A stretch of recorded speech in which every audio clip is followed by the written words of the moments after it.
So, Baldur's Gate 3 is Larian's translation of D&D 5th edition into video game form, and as such, needs to try to translate all of its systems as well, including the character creation. Keep in mind that this game is early access, so options, graphics, and maybe even entire menu systems are subject to change. I'll definitely be doing another CCC once this game comes out fully released, whenever that'll be. I'll be submitting my feedback to the Larian forums, as should you if any of you also own the game and have feedback for the development of Baldur's Gate 3. I'll link the forums in the top right up here if YouTube allows, as well as in the description. I'll also try to be sure that my criticisms and praises are in the context of what this game does, and not something that's good or bad because of D&D itself, if that makes sense. For example, I won't praise the wizard for being incredibly customizable with how many spells you get, because that's not because of Baldur's Gate 3, that's because of the wizard in D&D. So without further ado, let me just get a clean pair of pants and pour out my massive jug of fanboy tears over this game and try to mitigate the bias, shall we?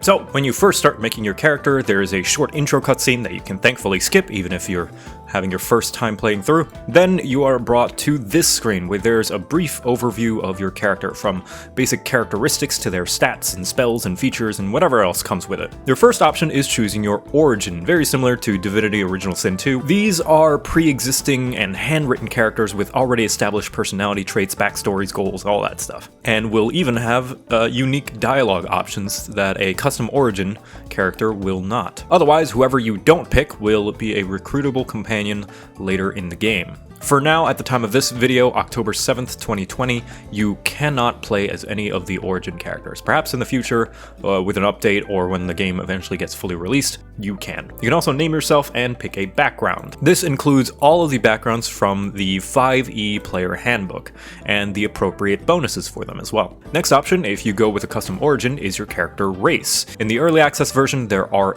8, and can either be male or female. There's no word yet on how many race options will be available in the full game, but I'm anticipating at least the player handbook one, so that includes gnomes, half-orcs, and dragonborn. But unless it is said directly from Larian, that is only speculation on my part. If anyone in the comment section can find confirmation from the devs themselves, I will be sure to pin that comment. Each race also has about 2 or more sub-races, slight reflavorings of the chosen race, except for human and Githyanki, that is. Each of these races and subsequent sub-races have different bonuses and abilities, and whatever other features that are unique to them, just like 5e. And the game actually takes into account, for example, it'll display a unique menu appropriate for each system, like the half-elf having 2 additional points to spend on any of their ability scores.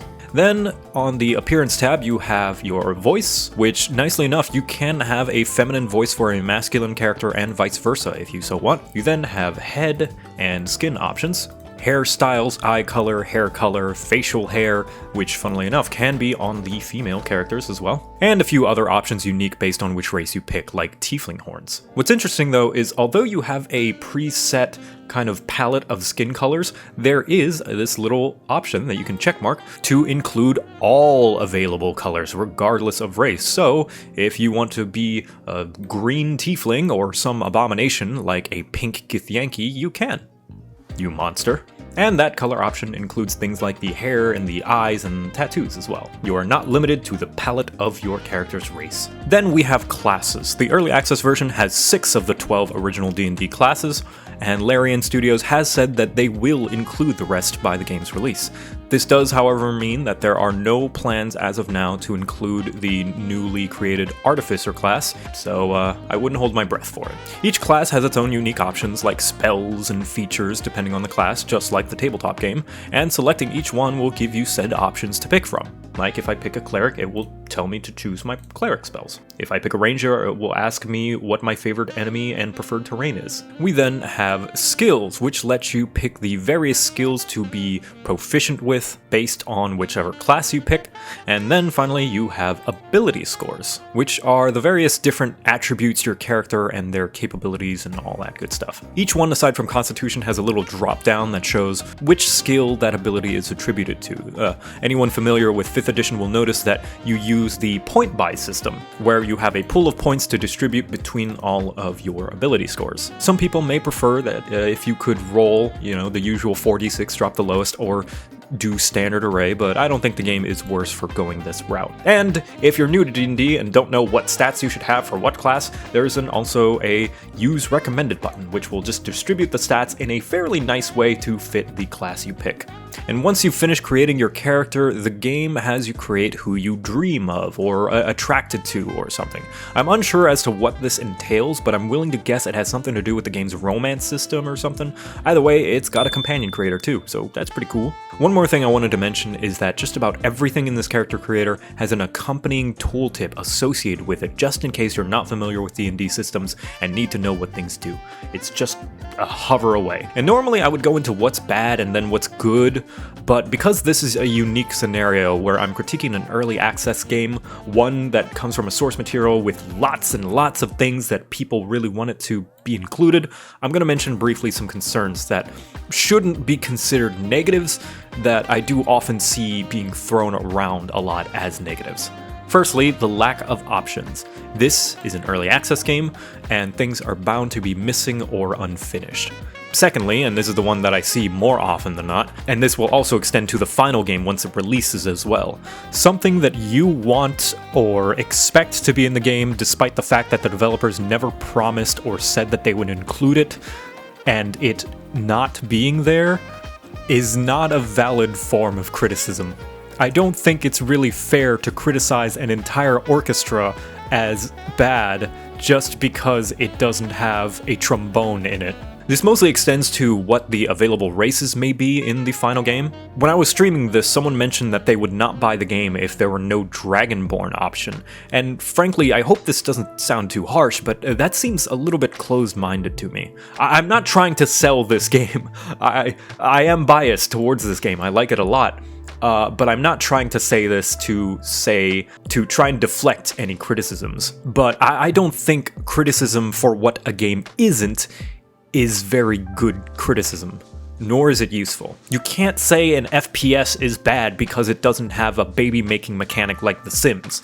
Yes, this is a legitimate thing that happened to a friend of mine once, and although this is a straw man, I think that extends to something simple like available races in a D&D game as well. I think it's a bit wishful thinking to be expecting many, if any, of the exotic D&D races like kobolds, kenku, firbolg, etc., because those are not a priority or necessarily what's usually expected to be a player race in fantasy properties. Notice I never criticized Final Fantasy XIV for not letting you play as, say, the bird people from Crystal Chronicles, for example. When criticizing media, we have to be reasonable and take into account what is there, rather than grasping at straws that aren't.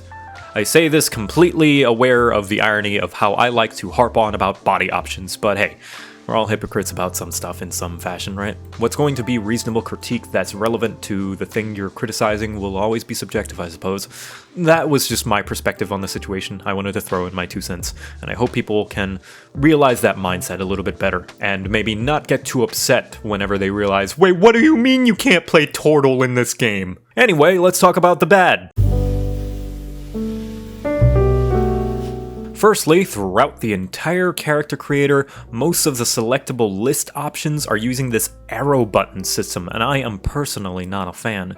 In fact, it's probably my least favorite type of menu system in character creators, and would prefer either a drop-down list or selectable panels, kinda like the race buttons, just so I could see all my available options and look through them instead of having to click through each and every single one with no end of the options in sight. It gets especially frustrating with the hair options, as there's a dozen of them, and it means you can't compare two on a whim if you want, if by chance they're just really far apart. Next, the face options are basic, as in there are none. It's the same way DOS 2 does faces as well as Destiny, where you only have a pre-made face and can't really edit anything about it. No nose adjustments, mouth adjustments, eye adjustments, or anything like that. Same with the body. There are no body, weight, or height adjustments to speak of. That said, I did wax lyrical about not critiquing something based on what it isn't, so I'll admit this is not the hugest of issues, more of a nitpick and a personal preference, but I still think it's worth mentioning. I like diversity in my characters' physical traits.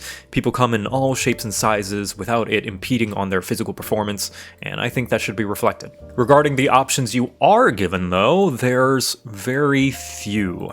Though I concede this may just be because of the nature of early access and they plan on adding more, nevertheless, as the game is now, the amount of faces you have is incredibly small, as are some of the hairstyles for a few of the races, and the voice options. I anticipate the latter will receive more as the game is updated, and I hope the former two receive a few more as well, because as of now, me personally, 10 hairstyles for tiefling female is simply not enough, especially when a lot of them are I'm not a fan of them. This is incredibly subjective and sort of plays into the previous negative in that the design of the options you're given are not really my cup of tea. You can see here I've been trying to make a good looking female tiefling character and none of the hairstyles are really my thing. Which is weird considering that there are NPCs that are tieflings that have hairstyles that are not available to the player. And they're just random NPCs too, they're not like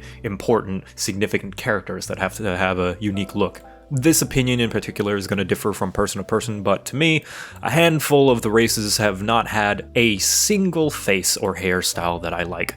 Subjective though, like I said, as you may think that all of these faces are bangers. I personally don't, especially the male elf faces. That's where I think a more subtle adjustment options to the facial features would be nice, or just more faces in general. And lastly, each time you change the face or hair, the character briefly has to reload, which can make the instantly comparing options even more difficult, and those split seconds of waiting can really add up over long character creation periods. It won't ruin your character creating, but it can make it feel like more of a chore since it's adding time and you gotta wait and you can't just flip through them and see what your options are because you're missing them and you gotta wait. Gosh, finally I can talk about what's good so I don't feel as bad for picking on an early access game. Let's get this out of the way. The game looks great, right? It may not be the most graphically impressive, but it's definitely not wanting for detail. The characters' faces look fantastic up close, the clothes look nice. It looks like people are finally catching up to the Eastern developers and their truly amazingly floofy looking anime hair. Subjective taste on the actual design of the characters' faces and outfits aside, this character looks good. While we're on looks, this UI is clean. It looks visually sharp as heck and functions like a dream, aside from the little arrow buttons and the flashing character. I've watched a couple of people who don't know anything about D&D or CRPGs in general and try to make a character in this thing and not struggle an inch because of how user-friendly everything is.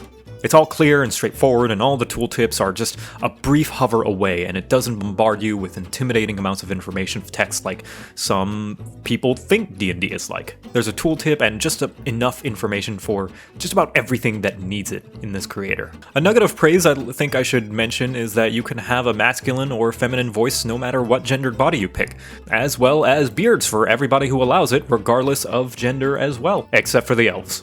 Sorry, elves. And another minor nice thing, whenever you change races or even gender and edit your appearance and everything, your appearance for previously edited races is saved so that when you go back to it, it's still there. Like, this Pink Githyanki is still here after I went in and started editing this elf person and this dwarf that I edited earlier in the character creator critique. Like, he's still here in the same way just as I left him. One surprising innovation Baldur's Gate 3 does that I think more games should do in general is just how many gosh darn color options you have, and how you can just mix and match options from other races. If you want to be a dwarf that's got green skin because you want to headcanon them as some sort of long descendant of goblins, you can do that. If you like the way the giths look but hate all the warm greens and browns emotions and just want to be a cold violet instead, you can do that.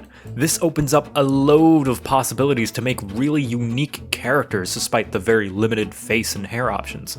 Sure, there is a canon look for these races and they'll be depicted as such in the actual game, but it won't stop you from completely breaking it if you want, for whatever reason, or no reason at all, and I think that's wonderful. And one biased piece of praise I'd like to give to the game, not as a great character creator itself, but more of a great translation of 5th edition D&D rules.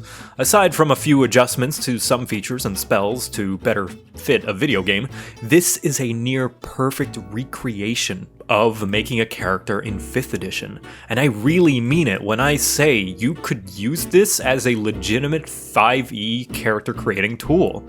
For the most part anyway. You don't have the luxury of all the expansion books and such, but as far as starting out with the basic, this is practically a menu-driven character creation section of the player's handbook, and I think that's impressive and worth applauding. I might even seriously consider making characters for D&D in here myself, give or take a few options, like when I need to give them a race that's not available, because it's just so much easier and quicker than a regular pen and paper. Now, of course, I still need to translate that into an actual pen and paper, but this is what Roll20's Charactermancer wishes it was. Conclusion. Its visual customization is lacking a bit, and some menus have the usual suspects of frustration, but it's still a great looker and gives you just enough to help you set characters apart, especially with the all race colors options, and information is presented beautifully and painlessly. Its greatest accomplishment is how well it translates 5e in that it literally is 5e. This has been Character Creator Critique. Remember to send your feedback to Larian Studios' feedback forums, linked in the description below, if you would like to have a hand in Baldur's Gate 3's development. Thank you for watching, and I will see you next time.